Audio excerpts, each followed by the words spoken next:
cost of living is an obsession for this show because it's an obsession in the real world where you live. Now, as you know, power prices are going to go up by 35% in the next 12 months. That's what energy companies are telling us right now. All of this is because we have supercharged the transition to renewable energy. That's not free. It costs $1 trillion for it to take place. But the rubber is hitting the road, and despite the fact they said you cut your power bills, they're going up next year by 35%. Peter Dutton is the Leader of the Opposition, and he joins us now from Mackay. Well, I think you're spot on, mate. I mean, they went to the election promising that they had a plan that they'd reduce power prices by $275. He promised that on 97 occasions. And at least now, we've probably for the first time, we've heard a little bit of honesty about what power prices are actually going to do.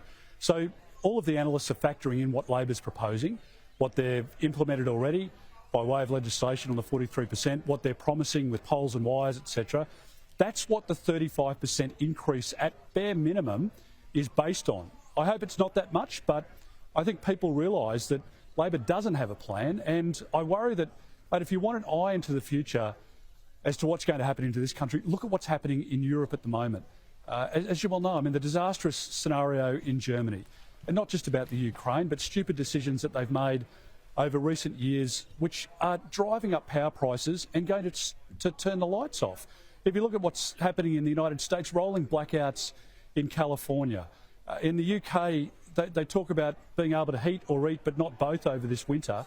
And a lot of people on fixed incomes just will have no alternative but to either turn off the heaters or turn off the air conditioner during summer and be in a position where they have to make the decision that if they want to eat, they can't have the energy source. And this is a path that Labor's taking us down, and it's time as a country, frankly, that we stood up and started to push back against it. Well, because the reality here is that we all know that there is a cost of transition. This has nothing to do with the reality of climate change or anything else. This is the cost of transition. CSIRO said in 2018 that's $1 trillion. What we are seeing now is that the cost of transition isn't a speed bump, it's Mount Kosciuszko. And I couldn't believe today when a bloke from the Grattan Institute was on this channel talking about we don't want roadkill along the way. That roadkill is pensioners. That roadkill are people at that bolo right now, people watching us, and God forbid, small businesses that need to plug things in to stay in business. Well, exactly right, Paul. I mean, the Prime Minister wants you to believe that he can run the economy, you know, on a vibe, that he can deal with the energy realities on a vibe. The fact is it just doesn't happen because at some stage you get struck by reality. And it doesn't matter whether it's making a promise on tax before the election and then seeking to renege on it after. It doesn't matter whether you tell people you've got a plan to bring down electricity prices. As it turns out, because of your policies, you're going to drive up electricity prices. Conveniently forgot to mention all of this before the election. And we've just got to deal in the reality. If you want to reduce emissions, that's fine. If you're going to introduce renewables into the system, that's fine. But the fact is that if you don't like coal, you don't like gas, the battery lasts for 75 minutes, hydrogen is not a reality in the next decade at least. You have some hydro in the system, but not enough to firm up. And when you speak to the energy companies, they need firming up of renewable energies for at least a fortnight to make the system work. So if the solar panels worked of a night time, you know, let's crack on. But the reality is that they don't. The technology is not there. And so when the Prime Minister is out saying, well, it's free to harness wind and solar, the reality is you've got to pay for the distribution, as you say, which can run into hundreds of billions of dollars.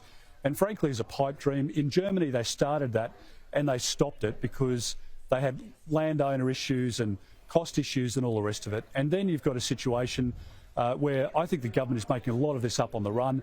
Chris Bowen is the architect of a lot of it. And don't forget, when he was last in government, it was all about grocery watch and fuel watch from him. He hasn't got a clue what he's doing.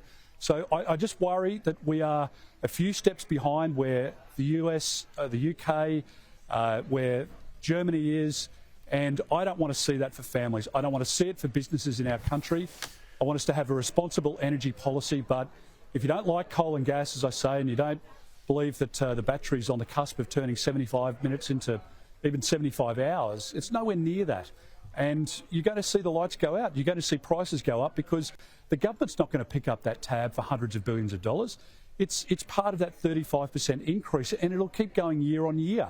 And families can't afford it. Businesses certainly can't. you'll end up with manufacturing businesses closing their doors here, going offshore, so we lose the Aussie jobs, and there's no net benefit to the environment anyway. But this is a path that Anthony Albanese is leading us down. Then we've got this farce. Again, the way that they're trying to keep the new car smell around the government is have a jobs summit. You were smart not to turn up to that. Of course, nothing came out of it. No changes to the law, no changes to the rules. And then it was, we're going to get to some sort of a mini budget. Well, of course, it's not a budget because the money bills have already gone through the parliament. The real budget's in May of next year.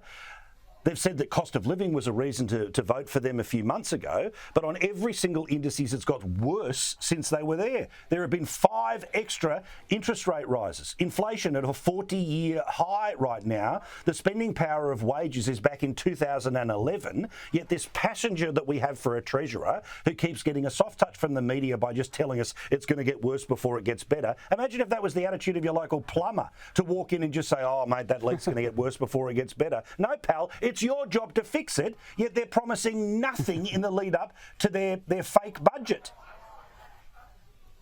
And Paul, to compound that, they knew about the economic settings not only during the election but over the course of the last 5 months. It's no surprise that we ran up debt over the course of COVID because we provided support to millions of Australians to stay in their jobs through JobKeeper.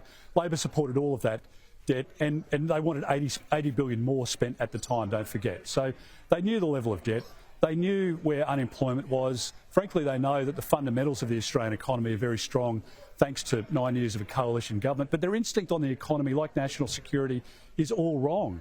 And if you look at your own pay packet, as you go up through the tax brackets, you're paying more and more tax, even if you're in the same job. And the idea of the stage 3 tax cuts was to provide people with support on $45,000 to $200,000 to make sure that 95% of people paid no more than 30 cents in the dollar. It's about aspiration. It's about rewarding people who are doing more work in their small business. It's about the miners who are spending time away from their family and kids and going out into a fly-in, fly-out, job. That they want to earn more and they want to keep more of their own money.